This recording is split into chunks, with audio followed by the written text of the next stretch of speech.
Yes, we're back, we're back, we're back. You are listening to Soul Perspectives here on CKUT 90.3 FM. My name is Kim Dominique-Ferguson. I'm in studios with...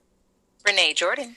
And we have on the line with us, we have Alan Prater. He's the leader of the Brooks. Dropped an album recently called Any Day Now. And according to La Presse, they are the best kept secret of Canadian funk. If you're just tuning in, our brother here, he came from Florida, and he, at around his mid-20s, blew his knee out and decided to end the debate in his mind between music and sports, and the universe, God, whoever was like, you got to do this music thing and take it seriously.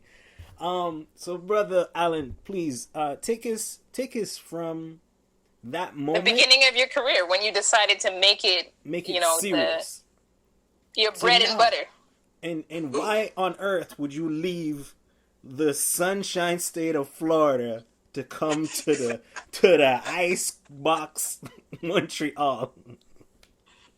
Oh man, that's cool, man. That's cool. Oh man, the first part of that question, man, the journey. Once I decided to do music, man, and really make it, see how far I can get with it. I was a member of a local band, and we used to travel a little bit around Florida, Georgia, and Alabama, and playing the local clubs and stuff, and writing music, releasing local records and stuff like that. And I came to do a show with this artist, Millie Jackson. She was coming in town, and my band was opening up for her. And at the time, she needed a horn section to do her show, and I had a horn section in my band. And so we played horns for her. Once we did our show, came off the stage, and she came on my horn section and played with her and gave her a treat like that. So the story is crazy, man, because we did the show, and she commended us for it, and she really liked what we did. And so I was interested in it because of her show, and it was like, a lot more professional than we were because she was a big star.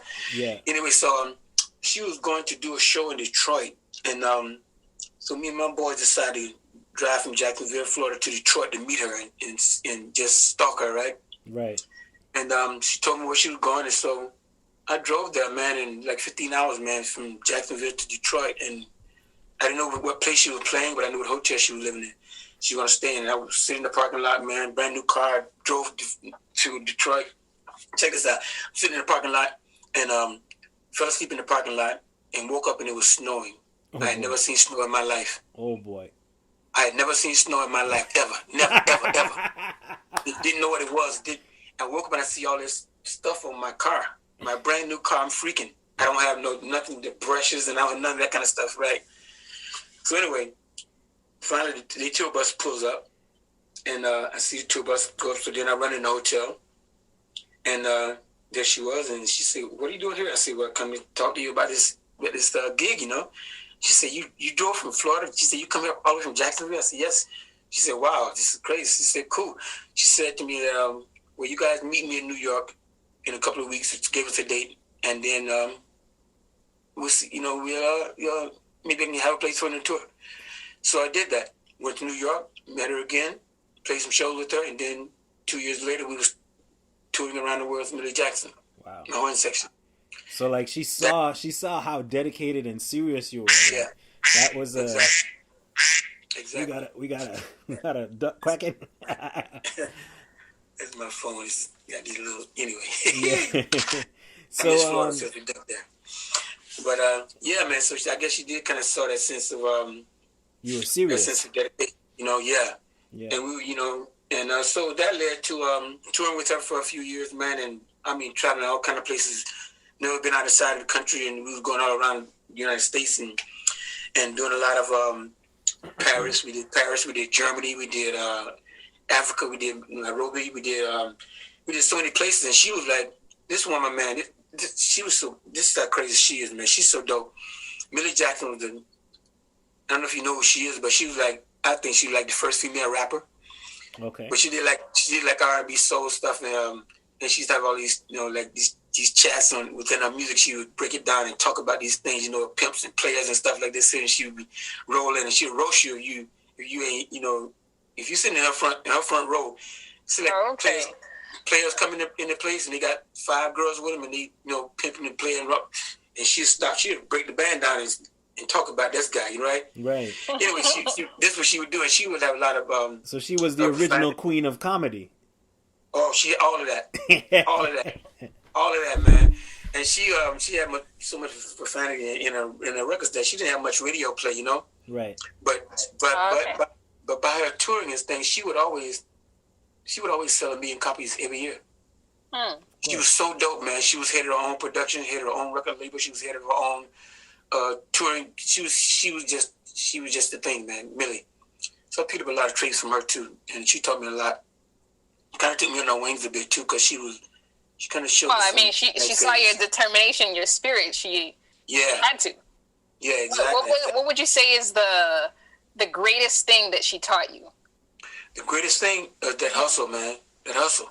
Because she would tour like 11 months out of the year.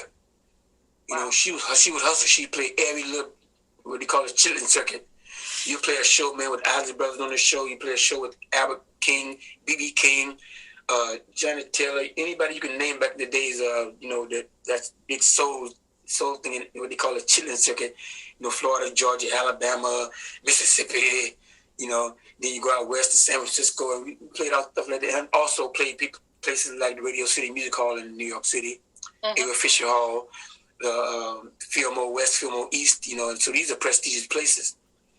Then to London, the Hammersmith Odeon in London, Ronnie Scott's Nice Club, these are like iconic places, And she would play these places, but she had such great hustle, man. She knew how to get around these obstacles. So she was planning her own gigs?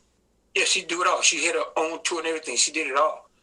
Wow. And this is like in the 70s. And this is a woman taking care of all of this. Yeah. And succeeding at it. So she was and even the overseas portion, like all of going.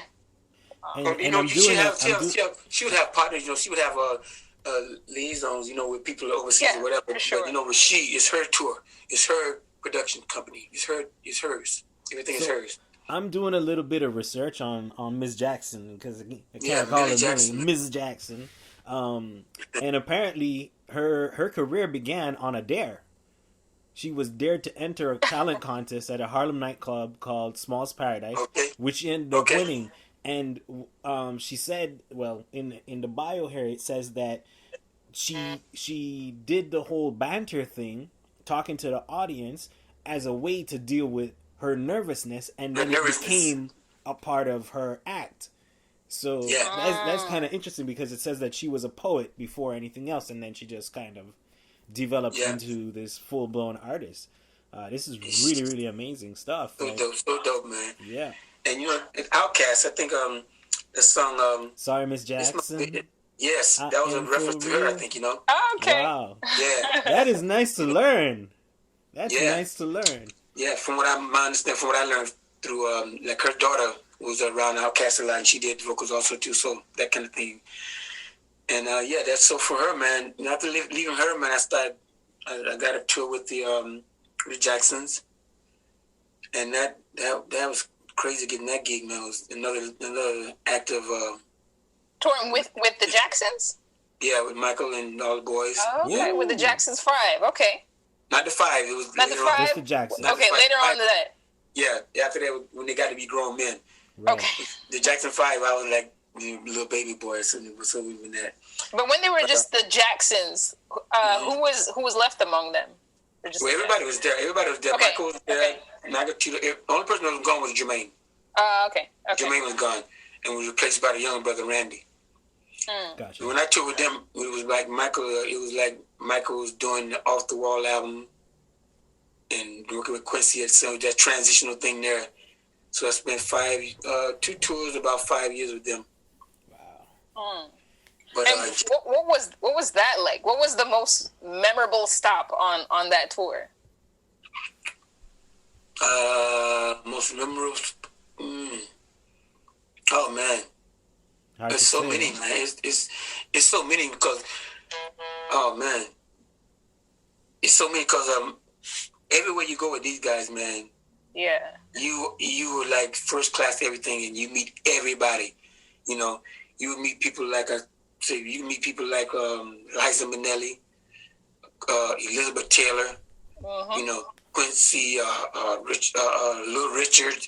You know, you meet all these icons. You know, it was just crazy people like that. So anywhere you go, it was like a memorable moment. Right. But I know there's so many stories I can tell you, like that. What was it like being amongst the icons? Like, I know, like, when people initially met those people in the past, they'd be screaming and yelling and tugging. And what was it like to actually be alongside them, witnessing it, and actually meeting some of those people that maybe made you scream a little bit inside? Yeah, it was crazy, man. I can give you one instance, man. You know, like, we're in New York City, and we're doing the Madison Square Garden for 2 days. And you know, for that story, let me back up. How we got to them. Mm-hmm. Very memorable moment for me is when I got word. I was touring Millie Jackson, and I got word that the Jacksons were looking for a horn section. Right. Just how it all started, and they were auditioning famous horn sections from around the country. You know, Phoenix horns, Memphis horns, all these famous horn sections, and my horn section was the East Coast horns. We were nowhere near being as big as these guys were. But I got wind of they were auditioning, and I knew the person who was organizing all the plane tickets and all the itinerary for these horn sections to go to California and audition for them. And I convinced this guy to give me the tickets to a horn section. I begged him over and over again. He was saying, "No, you can't do that, can't do that." And I kept hounding me. So he finally gave me this invitation that was going to this other horn section. And I took that, man, and sent the other guys and told me the audition was over, thank you very much. And I went to California with my horn section pretending to be them. Wow. And that's how it started. When you got to California, man, and they come, you come coming down from the plane, man, and you walking through the airport and somebody holding a sign saying Memphis Horns, and you say, "Oh, that's me," but you're not them. And all my boys are like, you know, what? I'm like, man, they made a mistake. It's us. And that's how it started. Once they heard us play, and I went straight to the mother's house, buzzed the gate, man, and I told her who we were. She opened the gate, and gate opened up. Hey, I drove through, and went to the house, man, and started playing Jackson's song, me and my boys, in her kitchen. And she freaked out, and she called the boys and said, "You boys over here playing your song? And come over. Everybody came over except Michael. And they heard us, man. Once they heard us, man, they said, "Well, I don't know who you are, but we don't care who you are. You are horn section now." So that's how we got with them. Well, you've definitely taught us a lesson in perseverance tonight.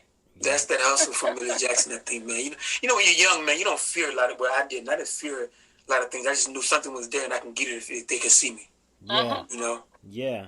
If they could see me and hear me, they could get it. I could have it. Yeah. And that's why I've always been like that. And after touring with them for a while, we came to Montreal. The second part of the story, we come to Montreal, and it was my birthday. We were playing the Forum, and they threw me a big birthday party that night. And we were in Montreal. I didn't see much of Montreal. And the next city was Toronto the next day. So we came in, did the sound check, did the gig. Next morning, Toronto. Yeah. So I didn't know Montreal at all. Fast forward, I got a chance to come back and visit a friend of mine in Montreal. And he showed me around for a week. I was moving to London. Everything I was kicking with me was with me when I was in Montreal on a flight to London.